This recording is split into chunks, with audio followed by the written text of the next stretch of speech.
అందరికీ వందనాలు. గాలి, నీరు, ఆహారం అందరికీ సమానమే.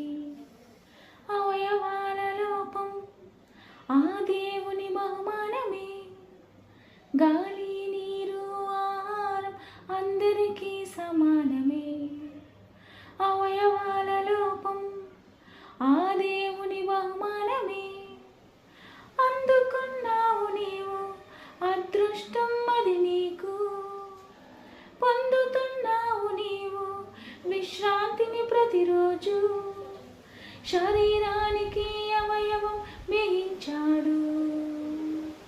అంగవైకల్యం ఉందంటే ఆ పని నీకు లేదు. అన్యాయస్తుడు దేవుడే కాదు. అవయవం లేదంటే దేవుని పని అవయవాలకు లేదు. అంగవైకల్యం ఉన్నదని బాధపడకు నీవు.